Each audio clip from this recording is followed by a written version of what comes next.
Hello and welcome back to A Better World. This is your host, Mitchell J. Rabin, and we're very glad that you're joining us again today. Today we are on location in Portland, Oregon, to interview for a second time Judith Hill. Very interesting woman, renowned astrologer, voted last year as the best astrologer in Portland, and actually has been the author of several books, one of which we discussed last time she was on the show, called Body Types from an Astrological Point of View. She's got a reputation in this general area as really being the leading astrologer around. She's very studied. She has grown up in an astrologically oriented family, and as a result has it basically in her blood. She did a reading of me, as a matter of fact, I remember well. That was surgical in its precision and clarity and accuracy. So we're very delighted to have Judith on with us again today, and I want to just take this moment to let you all know that a book will be coming out very shortly, which is an expanded version of Body Types, that is, Body Types from an Astrological Point of View, and soon thereafter, by Borderland Press, Borderland Sciences, another book she's worked on will be coming out called The Astrology of Vocation, which is an area of expertise that Judith has in speaking about what comes up from a chart, giving a person, in a sense, the best direction for their professional, their vocational life.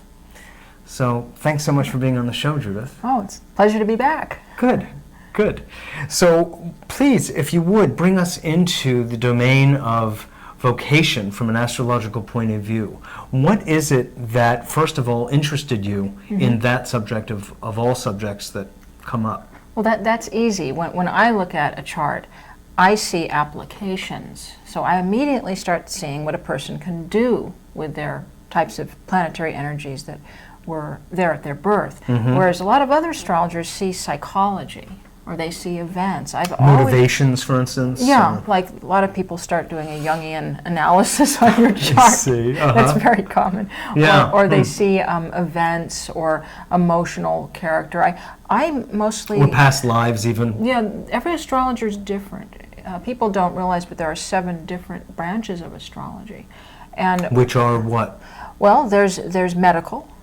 There's what's called natal, which is character. You know, your personality when I have your chart done. There's predictive, the transit progression. And there's also a branch called electional, which is the study of getting precise times for surgery dates, marriages, weddings. I've done a lot of that.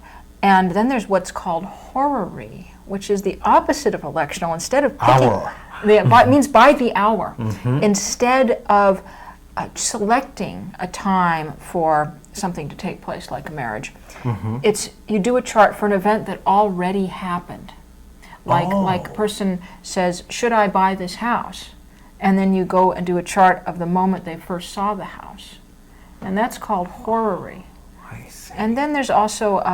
and what will you be able to derive from that? I mean, that seems more attitudinal or psychological in nature. That's very interesting. What that will show is all the players on the field. You can see if the house will be good for you. You can see very particular information about a house. Like I'd warned some clients about a house they got about the water pipes. Well, sure enough, they ran into massive trouble with the pipes and everything bursting and breaking. And you can see that in a chart? Yeah. This sounds funny, but how? You know what to look at. How do you? Well, could you give like an example of what configuration astrologically that would be? Yeah. Well, only the astrologers in the audience would understand, but it was Pluto in Scorpio, right at the bottom, representing the Earth, or what was hidden in the house.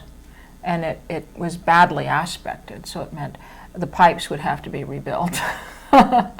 Or they might be living on top of a sewer, a toxic dump or something. Oh, I see. The astrologer may not know precisely what it is, but they'll be in the they'll know something is negatively aspected, which will suggest some kind of problem. Yeah, like that. How did you get to the pipes, though? Well, that's Saturn. Because it was Aquarius. I know, Saturn rules the pipes. Oh, really? Yeah.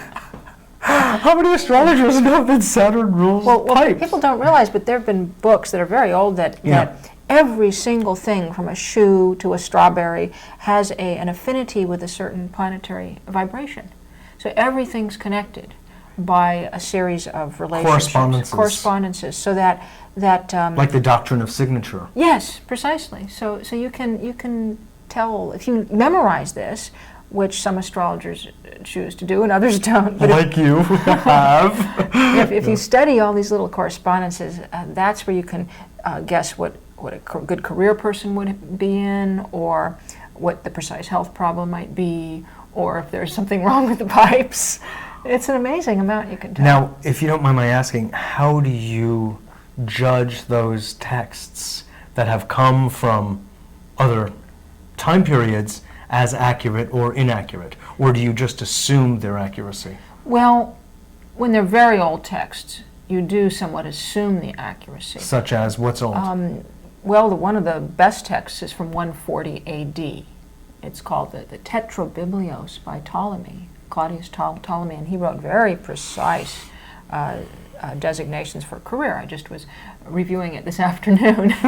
So he comes up with a lot of interesting material. It's very old. And he gathered that. Is that how he became an astronomer also?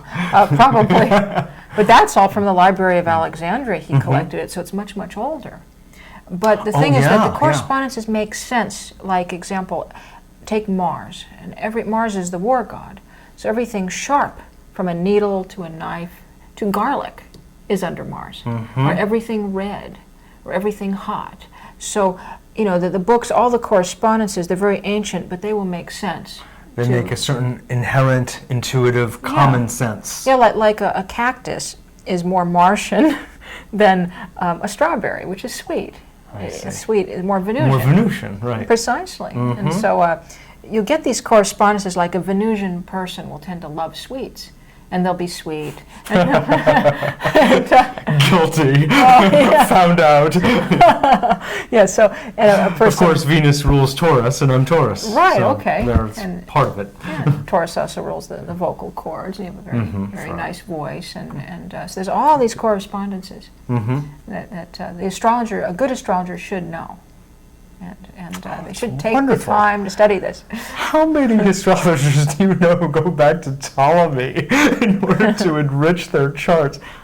I like that. I really do. I really appreciate the historical richness of what you do. Well, there are, you know, pleasure. Some astrologers who do this. It's actually in England, astrologers are much more serious about their craft. In India, in countries where they're given more respect, the astrologers are also more serious about their craft. That's a good point. That's a good point. Like, in America, we suffer from a certain lack of credentials. We don't have credentials. And credibility. Exactly. That's very true. Now, is there an older text that you have reviewed that doesn't seem to match up with your inherent intuitive understanding? There's nothing. Or earlier texts? There's a better way to look at that. Okay. There are texts that they always match up, but a lot has been lost. So when you go back into these very ancient books, you're amazed at how simple astrology has become. They had a lot more then. A lot of the new stuff they didn't have. But so it's been reduced and simplified. A lot of it has been reduced, you know, caramelized down. Right, you know, sure. And I sometimes perhaps we think maybe the best was left. Or you could say simply lost. Fragmented and lost. Example, the Arabs used thousands of special calculations called Arabic parts. They had the part of the father, the part of the mother, all derived from the positions of largely sun, moon, planets in your chart. We now have one left. We use the part of fortune. But it was the most powerful one. But Western astrologers have abandoned hundreds of parts. And so there's a lot that has been lost. So in a sense, would you say that there are aspects of the paternal and aspects of the maternal that are quite specific in the Arabic system? Oh, yes. That you could get like particular gentleness on the maternal side, or unconditional love, or... well, it's more like this. And when say in the Western chart, we have our house of child. We also have the house of the second child. but they had the part of male children, the part of female children, the part of the death of children, so forth and so on. Much more highly specified. Sons, daughters, how many you would have, the success of them. I mean, they really got into this kind of detail, which were the modern Western astrologer has become fairly obsessive about psychology, and that has its place. But with this, so much of the ancient, very pragmatic, very practical approach to astrology has been lost. Most astrologers can't help somebody anymore buy a house, or tell them where to live. But it's coming back. Astrocartography. Yes, that's very practical. Well, I think that maybe a lot of astrologers feel safest in the psychological realm. It's also the most non-committal in a certain way. Yes. So many of the generalizations made could apply to so many. Mm-hmm. Do you know what I'm saying? Yes. Whereas it sounds like, and correct me if I'm wrong, what you're doing is it's highly specific, it's comprehensive, and it's very in the world. It's pragmatic. It's practical. So people can see the results, whether they follow what you say or they don't. One of the skeptics' greatest criticisms of astrology is that they can give the same chart to 10 people, and all 10 people will say it was a perfect report on their personality. What the skeptics don't tell you is many astrologers are extremely specific. When a person comes in and you say, "Oh, you look like you're a kindergarten teacher, and you like to cook in your spare time, and you love dogs," and all that's very accurate. Yep. Now that's specific, and it does not fit 10 people. And I've actually, I went before, did a skeptics test, and passed. I was able to match 5 charts with 5 biographies, and so were 2 other astrologers in a test, a challenge that was given of our skills. Now, we could not have done that if astrology didn't work, but the media wouldn't report on it. So the media tends to like to report, of course, the positive media is different, but the right use of media. Well, for example, there's many very good research studies from the 1920s on that can prove the validity of astrology. Yet you continually hear scientists standing up and saying there has been no research. It's like they don't do their homework. They do that with vitamins and minerals and everything else. Yeah. No, there has been no research that I've read. Yeah. That's what That the rejoinder. Yeah. God. So let's get into some of the vocational stuff, since we're kind of in the direction of specificity. What is it that you have seen over and over again show up in people's charts relative to vocation that kind of caught your eye and kind of motivated you? Here, I'm getting psychological. Okay, motivated you to focus on this area. Well, one of the things that shows up is when a person comes for a vocational reading. They're usually, it's almost the same for everybody. Usually they have plenty of good career skills, but their skills are not matched with their temperament. So they might be, the chart can actually show that you'd be very, very good, say, you might be a very good doctor. But you might, in your character, hate that kind of environment. So there you are being a doctor, but you hate it. And then you get the reverse. You get people who absolutely love what they do, but they're unsuccessful. And that's because their temperament is not matching up with the planet that rules the career is not fortunate, though their temperament is compatible with it. Oh, okay. So you have a planet that rules your career, and then you have your emotional character, your personality. If they aren't matching, the client shows up in the office. The therapist's office also. So I just realized something. If that's the case, even though you call it a vocational reading, it's much more comprehensive than that. It's always going to be including personality characteristics. Yes. And actually it could, and probably really should include place. Geography. It can include place because someone, it's like if you have a radio in your car and you travel over the hill, you can pick up a better reception. So you might be in a career ruled by Jupiter. And if you go over the hill, you pick up Jupiter's wavelength better, and so your Jupiterian career, such as publishing, is under Jupiter. That career will go better for you, say you move several latitudes to the east or west. So the vocational astrologer needs to know a little about location. They need to know a little about psychology. They even need to know medical astrology, because what if your chart showed that a great massing of planets in the sign of the feet? And that person comes in and says, what branch of medicine should I go into? Well, podiatry. I get this all the time. I get medical students saying, which branch should I go into? Or their chart may show that they'd make that they have wealth in the belly. It's an old medieval thing. Wealth in the belly means they do great as a cook. Or selling anything, to eat. So you have to know your body. Gastroenterology. Yeah. A good astrologer has to know their body part rulerships. Little of location, a little of psychology. In India, there's a 8-year university course to be an astrologer, followed by a 8 years. They have to study astronomy, psychology. It makes medical school look easy. Yeah. They have to study many, many things, and a 4-year apprenticeship following that. 12 years? 12 years. And that's why the astrologers in India are given tremendous respect. No, that's, of course, Vedic astrology. Vedic, yeah. Of which there are thousands of kinds of Vedic. So there's not just a Vedic astrology. Every province has its own methods. Every family. As we say in Sanskrit, oy vez mir.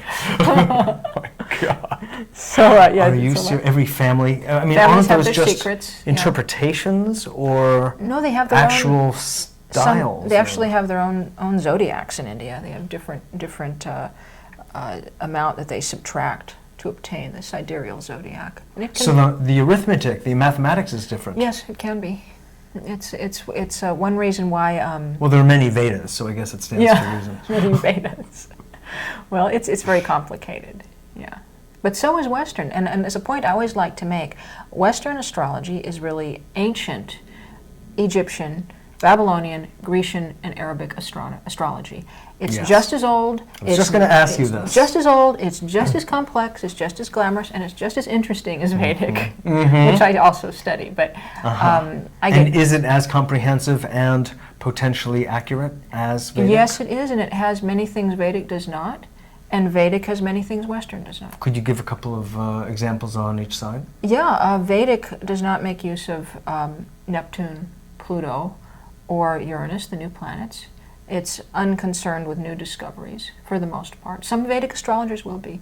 It isn't so up on new research in astrology. And it puts an emphasis, not so much on the psychological, but the spiritual. Whereas Vedic has a wonderful system of what's called upaya, which is planetary antidotes for various conditions. You get a special ring. And you get certain gems, certain mantras that will enhance a certain good aspect or will protect you from a difficulty. Like say you stuttered, you can wear a Mercury ring if that's appropriate. So they have also a great spiritual tradition that's very ancient. The main difference is that the, am I going off on a tangent? Oh no, not at all, not at all. One of the big differences is that astrology in India was allowed an unbroken line from the start with tremendous respect and the support of their church, Hinduism. Western astrology has had a very up and down. The church was with it, the church is against it, many times forced underground. So what happened? You had a lot of hidden private practitioners and intellectuals and monks that developed all this new research, all these new developments. Their own strains. Right, and they could question, they could do new things. They weren't bound by tradition. Oh, so there's okay. a freshness and an openness. Oh. Example, Westerners are much more busy studying Vedic than Vedic people are studying Western. Because the Western tradition is to be curious and to question and to look under every rock and to incorporate new things. We aren't bound by tradition. But on the other hand, we don't have the respect of the society. We don't have the long, a very deep spiritual tradition interwoven with the astrology. And so there's a lot that we miss. Didn't the original Egyptian astrology, though, was it not intertwined with the spiritual teachings and disciplines of the time? Oh yes, this breakdown happened in the Middle Ages. In fact, in 1666 was when astrology was thrown out of the universities of Europe all at once. It used to be in the universities. You needed to get your surgery license, you needed to pass your astrological exams in Europe. And then it was thrown out. And then the church decided... 17th century, isn't that interesting? Yeah. But a lot of it's remained. You know, in medical language, they still use Mars and Venus as the glyphs for male and female. We still have words like solar plexus, venereal disease, disease of Venus. Sure. We have many... Mons veneris. Yeah. We have many, many veins. Venus rules the veins. And we have many... We still speak of a Saturnian depression or a mercurial individual. For sure. Or jovial, being That's jovial. Right. So astrology... By Jove. Yeah, our language is still shows that this was once very much part of our culture. The days of our week. Yeah. Are astrological. Moon day. Tuesday's Mars Day. So Mars Day, sure. Wednesday is Mercury's Day. Woden's Day. Oh, yes, Thursday was Taur's Day, that's Jupiter. Friday's Freya's Day, Venus. And Saturn's Day, Sunday. It's obvious. We don't even have to explain that one. Yeah. Isn't So. that interesting? So in 1666, do you know what accounts for the throwing out and the divestiture, so to speak? It was several things, a little too much to talk about so quickly, but one of them was that when they discovered that the Earth was not the center of the solar system, this upset the apple cart. They discovered that before 1666, though, didn't they? Yes, and this brought on a change, and people started getting, and there was a group of people that became skeptics because astrology was Earth-centered. But we are on Earth. So from our point of view, we are Earth-centered. It's all a matter of perspective. Right. But when we're born, we receive influences here on Earth. Sure. We aren't on the sun. That's a very... That's Of course, we now have... The Westerners have, of course, developed heliocentric astrology. So we do have heliocentric astrologers who'll do your chart from the sun's point of view. Oh, yeah. They're a very tiny group, but they exist. Yes, I've actually had that done. You did? Yes. I had a natal chart done by the same gentleman, and he then did a heliocentric as well. Which, there you go. Yeah. You're just reminding me of this was 15 years ago or so. Yeah. And it showed very small changes because from the sun's point of view, our day and week and month and year, even our lives, look very small in comparison. Yeah. And it becomes magnified and amplified when you become geocentric instead of heliocentric. Yeah, correct. Right. It's very different. So the Westerners are always up to new things. This is very interesting. I really enjoy this. I really do. It's wonderful to hear something about the history of astrology and also how it really has been embedded in the culture and then disembedded, as it were. Disembedded. Yeah. But it's never gone away. To this day, there are still full-fledged doctors that practice astrology secretly. It's never, ever, it's always maintained underground. No, they've done that on their own. They haven't done that in a formal academic context, though. Some of them do. They? Some of them do. I actually have several doctors as clients who come to get the dates they shouldn't do surgery. Oh, really? Yeah, and things like that. But it has never gone completely underground. In fact, what people don't realize Now, did they is recognize that it had been an inherent part of the medical profession? Oh, sure, yeah. And it's because of that they want to fulfill their fullest function as a doctor. Well, you can get an amazing amount of information about the physical body from a chart. That's another subject. Yes, it is. And in fact, let's just tell people for a moment that we're speaking with Judith Hill, the author of The Astrology of Vocation, as well as body types, and we'll be asking her if she'll stay on so we can do another show with her on that subject, which has at its base medical astrology, which is really very important, and what planets rule what different body parts, which can be very informative for people's health. Could I make a quick addition? Please. The name of the original book is The Astrological Body Types. Astrological, yes. Okay. Exactly. Okay, fine. Let's just give a phone number so people can call and get information about getting the Body Types book, Astrological Body Types book, which has just been expanded. And it's expanded and reduced in price, and tons of drawings that I drew. Great. Reduced and expanded. Yes. Okay. 888-825-2773. That's 888-825-2773. That's Borderland Sciences? Borderlands Research Sciences Foundation, and they're a publisher as well. Publisher and video documentary maker. They've done excellent work. Yes. What I've seen of theirs is quite good. They're- I'm glad they're picking up this book. They're great folks down there. Yeah, yeah. So please go on about the kind of counsel that you have been able to give to people. Are there some particular clients that you've had that you see headed in one direction, and after a consultation they put on the brakes and made some significant changes? Yeah, that can happen if they take it seriously. If they're having a choice between two very different careers. A good astrologer can tell a person which career would be more successful, more lucrative, which one they'd enjoy more. Now, here's the difference. That's interesting. If you go to a vocation, that's good to know that astrology can tell us how we feel about some things when we don't even know. Well, you know, when you go to a vocational consultant and you maybe pay $250, they can tell you what you're good at from all those tests, but they can't tell you if you'd be lucky at it. Such as you might be a wonderful electrician, but you might have a real tendency to be electrocuted. And this actually happens.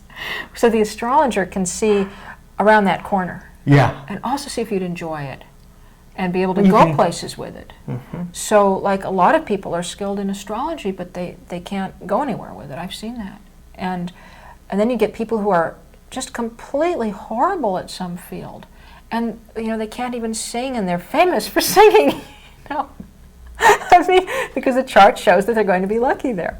So I help clients pick between options, or pick options within one field, like the medical student I was telling you about, choosing which field in medicine. Or I also get a young feet or brain surgery. Well, I also get a lot of younger people coming in who have no idea. Just a complete clean slate as to what they don't know what they should do, and they're going about. Their parents are sending them to college, and then there's the poor souls who really aren't very talented at much, and you just have to find what they would probably be best at, and that happens too. So. But does it show that everyone has some gift or talent? Yes, everybody does. Sometimes it's illegal. Wow. But, on that note, Judith.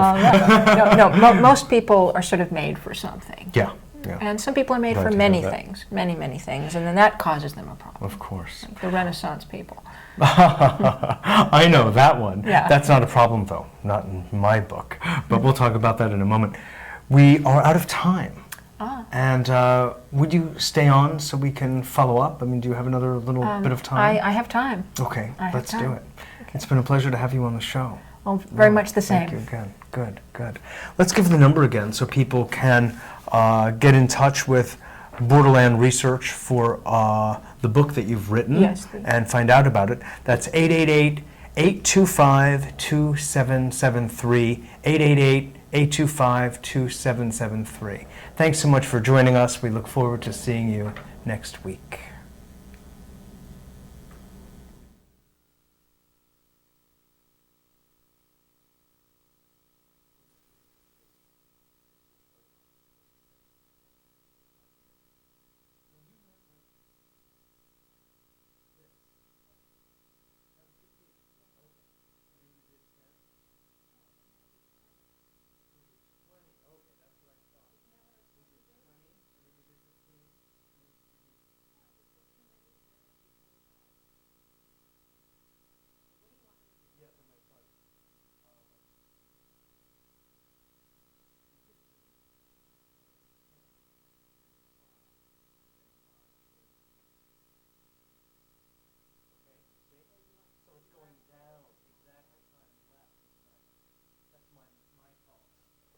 That's Because my then fault. here it says the time that's elapsed. Like it says 15 and then it says 20 because the clock is ticking up. Exactly.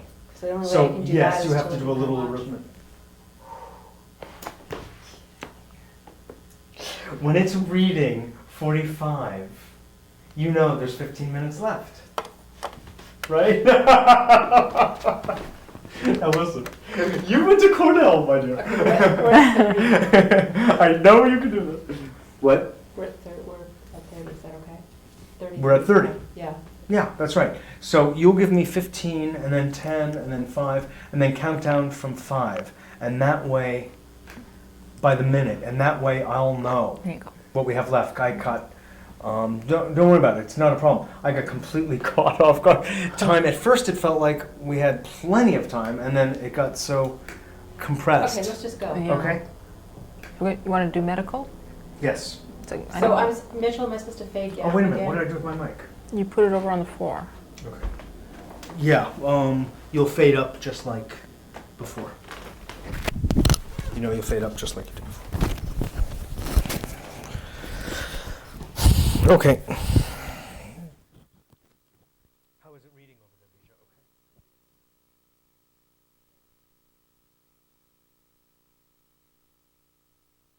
Hello and welcome back to A Better World. This is your host, Mitchell J. Rabin, and we're very glad you're joining us again today. Today we are still on location in Portland, Oregon, talking with Judith Hill, astrologer par excellence, who we've been speaking with about different forms of astrology, the history of astrology, and today we're going to look specifically at medical astrology. What planets govern what parts of the body, and so knowing something about your own chart will help you be in touch with your own body, its potential problems and weaknesses, and of course knowing that you're empowered to get healthy all the way around. So Judith, thanks so much for being on the show again. You're welcome. I just love this. I just love this. I also want to mention that Judith has just completed an expanded version of her book, The Astrological Body Types, which I have read and is an excellent book. We had Judith on the show, actually, about 3 years ago, and I'm very glad to have her on again today. And this book is available through Borderline Research at 888-825-2773. So you can call that number. Again, it's 888-825-2773 for more information on Judith's work. They are doing the publishing of her books. So with that little intro, maybe we should just kind of launch right in, since you've got a fair amount of ground to cover on talking about the medical aspects of astrology and what it is as an astrologer you are able to detect about a person's health. Okay, and again, I'm going to talk about it from the standpoint of what astrology can do, because it's actually, of course, illegal for an astrologer to prescribe or diagnose. If I have to give any information, I always have the client sign something. But what an astrologer can do is, the chart shows a great deal of the weaknesses in the body, potentials for disease. There are what are called signatures for each disease, a disease pattern. And sometimes you can look at a chart and say to the person, do you have migraine headaches? And they say, why, yes. Or if the person has a problem, you can tell what the secret behind it is if they can't find out what's wrong. I've actually had occasionally doctors consult me on cases that are baffling them. Of course, it's all secret. But you can tell a secret weakness. Yeah. Another good use of astrology not only is the preventative, you spot the weaknesses, but you can also see timing for surgery and timing for medical treatment, or if a person should or should not have surgery. Sometimes something is just, don't do it. And I have all kinds of stories, really serious stories on that. Mm-hmm. You know, people went in for minor, teeny little surgery when their chart strictly warned against it, and they never came out. You know, this happens. And then you have the miracle surgeries.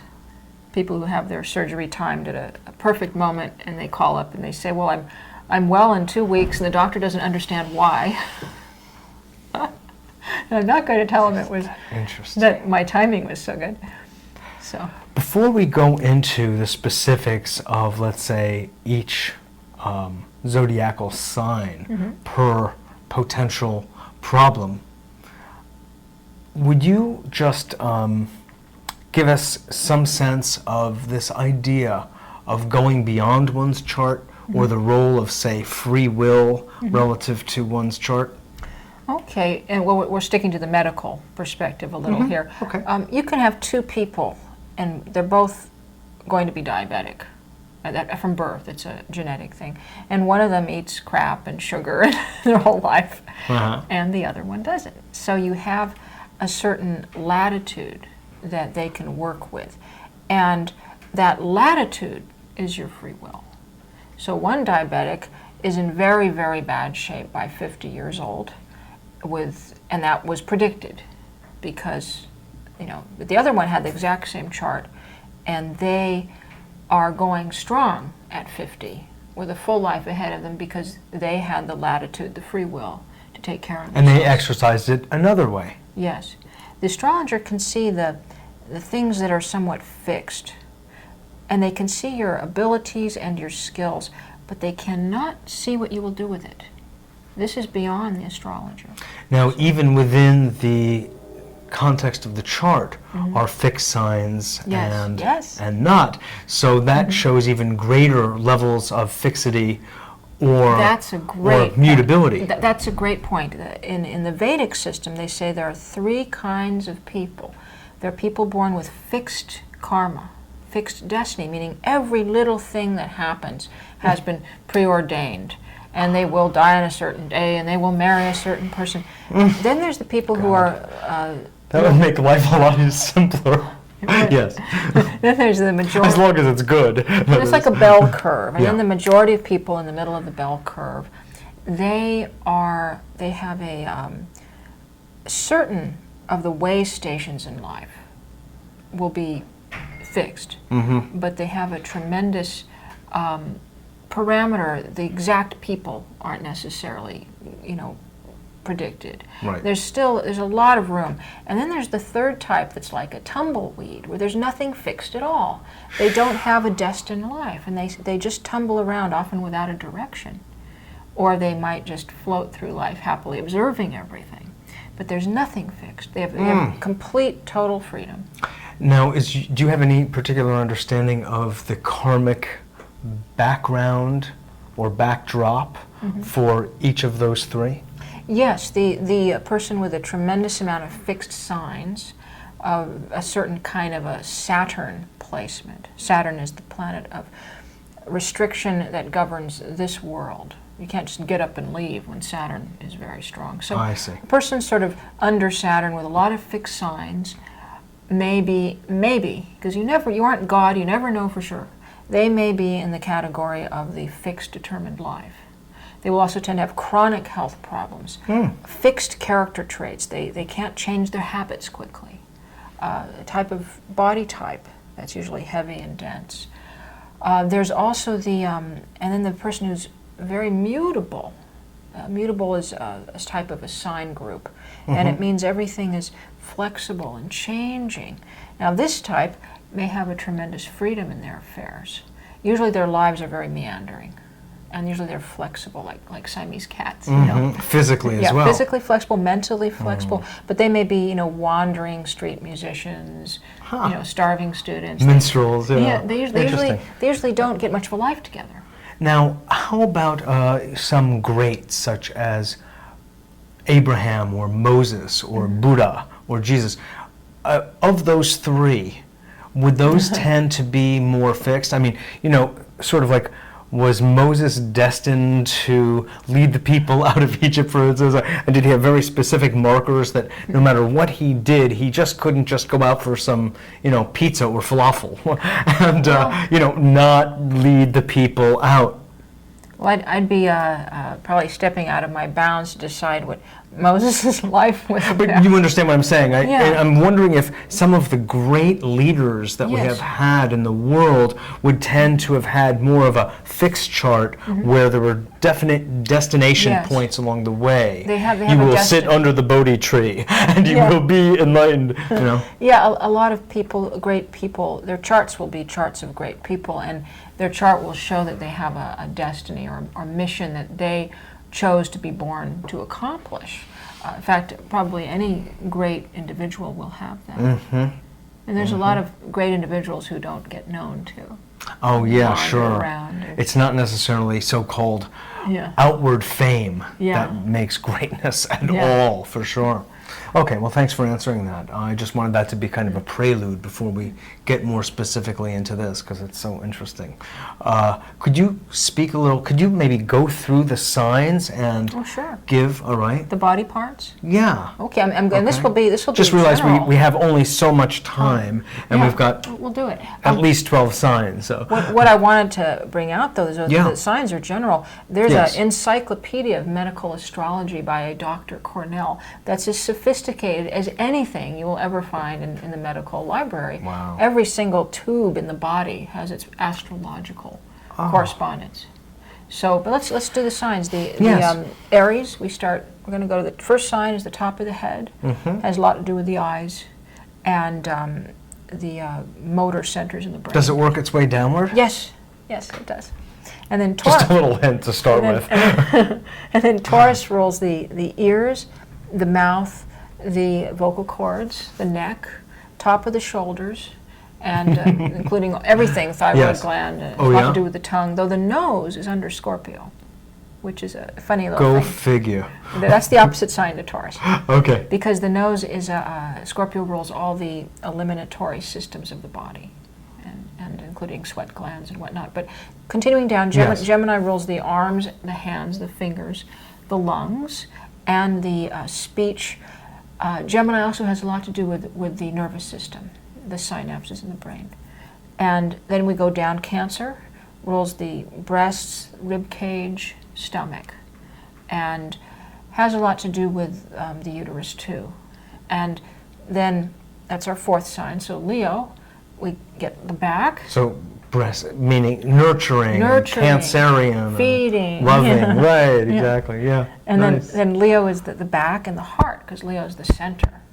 Like, Leo types, the real good Leo types, like Madonna or Mick Jagger, they're very themselves, and they have a lot of that heart force, Heart fire, heart fire, yeah, and performance, yeah. yes. And then you have Virgo, which is the intestines, the middle Small intestine. and large? Small and large, basically, has a lot to do with the spleen, the liver, the pancreas, and Okay. the whole Digestive organs. digestive organs, except that Cancer is the stomach, so Mhm. it starts a little lower. And then you have Purifying and illuminative. well, think of Virgo. Virgo is the file clerk of the zodiac. It has to do with detail, accuracy, sorting of facts and data. Well, that's what your intestines are doing. Sorting, They're exactly. sorting of facts and data. And isn't there a purification notion in Virgo is perfect. in Virgo? That's purification is Scorpio. Oh. Perfection of matter is Virgo. That's why Virgos are always, sweeping out the floors and filing the file cards. Cleansing. Yeah, they're into keep getting things clean and prepared. They prepare things. They're the millers, grist for the mill. Now, Libra's the balancer. Mm-hmm. So, of course, it's the kidneys and the acid-alkaline balance in the system. It also has a lot to do with the hormonal balances. And so you need a good Libra. And now Scorpio rules the purification, rules all the colon, bladder, genitals, and also the nose and sweat glands. All the getting rid of toxins. That's why a lot of Scorpios have a tendency for acne, but they throw off their toxins more than, say, a Taurus type will tend to store them, so different type. And then moving down, we have Sagittarius, which is the hips and the thighs, but also it rules the sciatic nerve that is the great coordinator of all the nerves. It's opposite Gemini, which rules the little nerves. So we get the polarities, which gets a little complicated here. But Yeah. then Capricorn is the knees and the skin, and has a lot to do with cuticles, nails, teeth, hair, structure of the body. And then we have Aquarius, which rules the circulation. Now, Aquarius is opposite Leo, the heart. So you see the polarity? Heart, circulation. And so Leo is self-centered and Aquarius is group-centered. And then we also have the ankles under Aquarius. And last but not least, we have Pisces. Leg circulation? Just ankles, lower, the shins.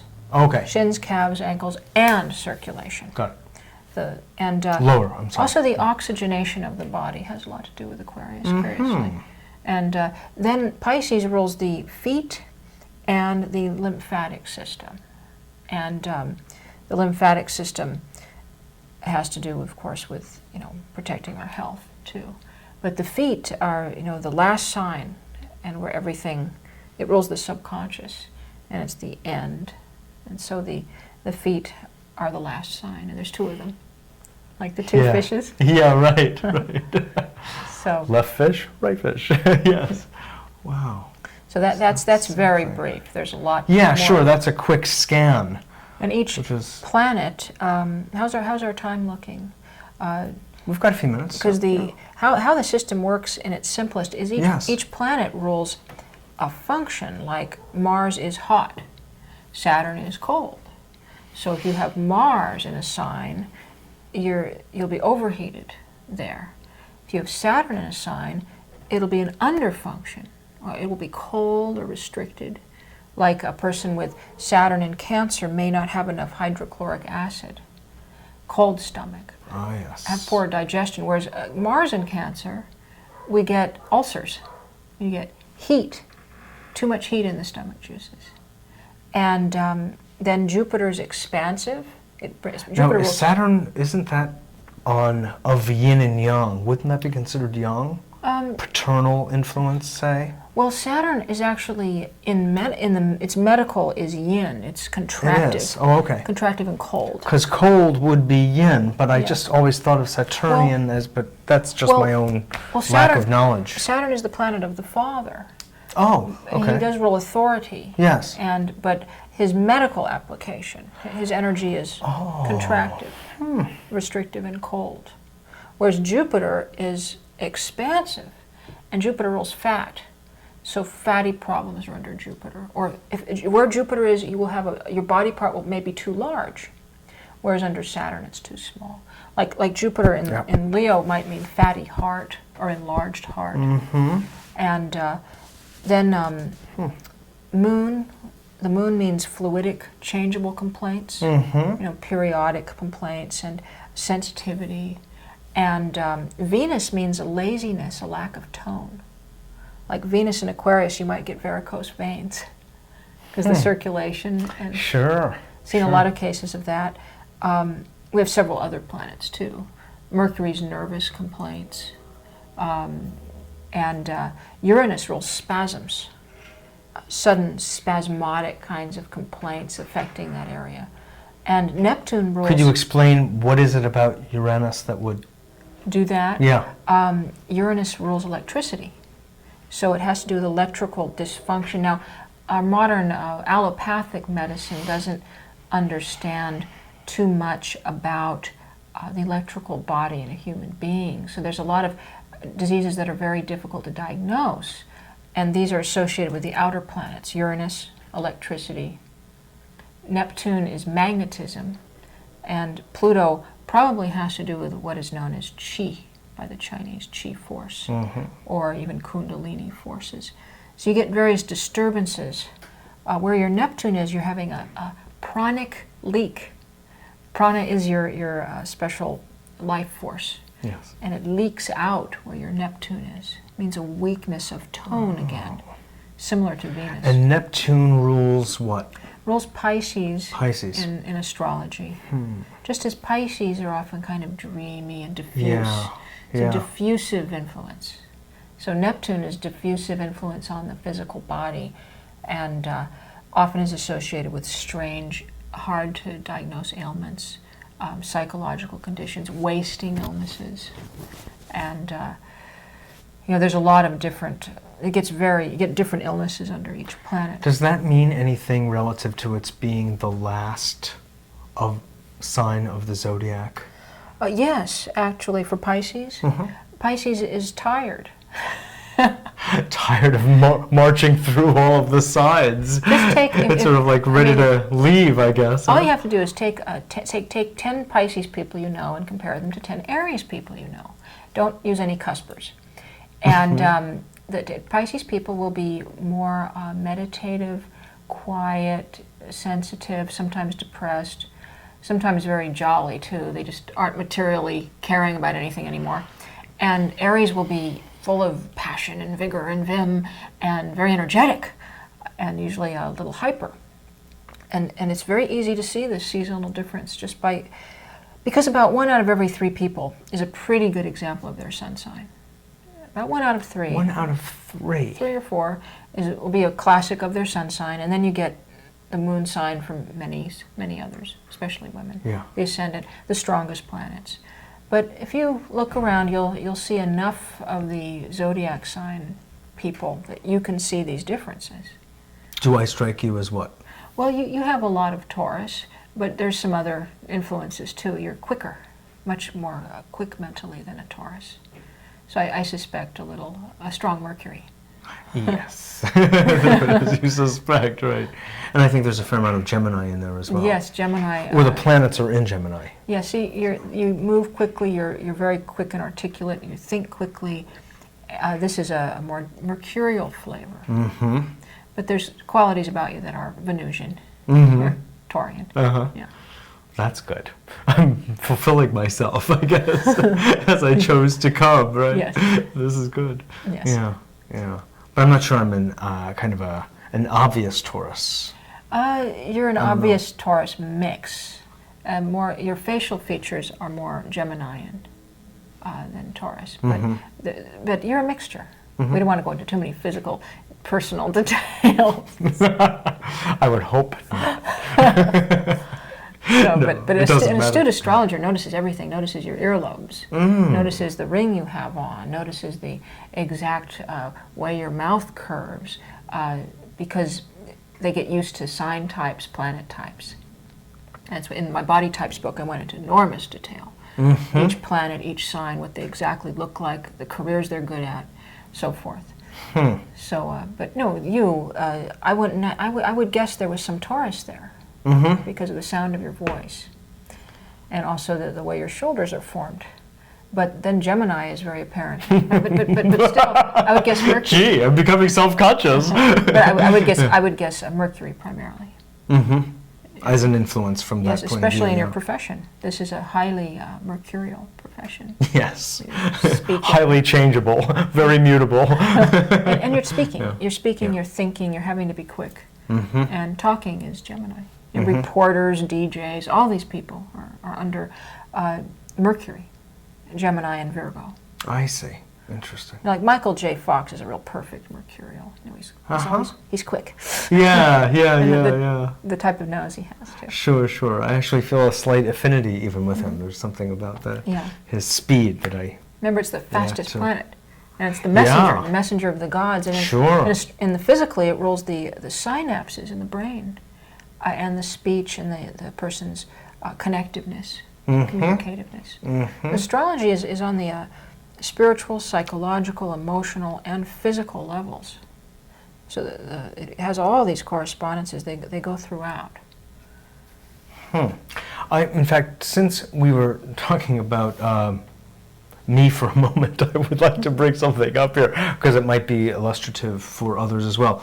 When you did my chart a few years ago, I remember a specific comment you made, which was that the chart, not me, the chart, had a tendency toward dehydration. Interesting. Yeah. Huh. And I was just wondering, is that typical of Tauruses, or do you No. think that was peculiar to me? That was peculiar to your chart. You probably... I thought, isn't that astounding that that could be picked up in a Oh, chart? it's amazing, and usually Wow. it's true. And that's been borne out, by the way, from other, kinds of readings, diagnostic and medical of one sort or another. Oh, well, it probably meant you had no water signs. I'm guessing because I don't remember the reading. Well, I'm Aquarius ascendant, Aquarius ascendant, your moon. Virgo. See, there's no water, and probably your planets weren't very watery. So, Yeah, and you I might think have had a lot that's of fire or something. No, a lot of air. A lot of And air. earth. A lot of And air. I sense the earth, earth and air. Yeah, I had one baby. A person had a baby that screamed all the time, and the baby was all fire with no water. So I said to the mother, "Well, put it in a bath. See if it'll calm down." It would always scream when it went to bed. So she put it in a bath before it went to bed. All the screaming stopped. It needed the water energy. Yeah. This is a very Yeah. ancient type of energetic medicine that used to be practiced. It's still practiced by Well, this is Chinese medicine. Chinese, As I'm Ayurvedic. listening, I'm hearing it completely through, and Ayurvedic, exactly. very similar. Through that guise, for sure. They look at things a little different because they have 5 elements, but But the point is, it breaks down into some very specific Yeah. parameters. Hot, cold is the main one. Hot, cold, Excess wet. deficiency, yin, yang. And Right. wet, dry. dry. And Presence really of wind. and if you lack one, you add one. That's right. So That's right. there's different. Actually, I have a whole section on this in the body types book in the back now on the medical, the medical elements. Excellent. And what too much earth, too little earth, and what you do. Too much air, too little How air. to balance it out. Yeah. There's the Ex- generation cycle and the control cycle. I mean, it gets pretty sophisticated, even though it's very rudimentary and elemental and kind of simple on the outside. When you get into, there's greater complexity on the inside of Chinese medicine. Yeah. But as I'm listening to you, Judith, it's clear to me the relationship between old medical astrology and the indigenous medical systems that we have from Yes. China, from India, Tibet as well. They're all related. So- There was quite a bit Yeah, of very that much so. mixture in the old days. Yeah, Over the old yeah. trade routes and God. the holy Yeah, man would absolutely. wander around. We're just about out of time. I hate to say that. God, it's really been a pleasure. I have to tell you, I interview lots of people, and this is very rich material, I feel. You're really doing a great service in putting this out to people. Oh, well, my pleasure. Absolutely. And when I come back to Portland, we're going to have you on again if you would like. I 3 years just from think now. it's very rich. maybe we're going to compress that. If you would like to get hold of information regarding Judith Hill's books on astrology, medical astrology, astrological body types, and soon on the astrology of vocation, you can call 888-825-2773. Always watch this show with a pen or two. 1-888-825-2773. We're very glad that you're joining us again today here at A Better World. And I love always hearing from you, so please feel free to give a call. Let me know how you're enjoying the show. And you can reach me at 212-420-0800. That's 212-420-0800. Thanks so much for joining us, and I look forward to seeing you next week.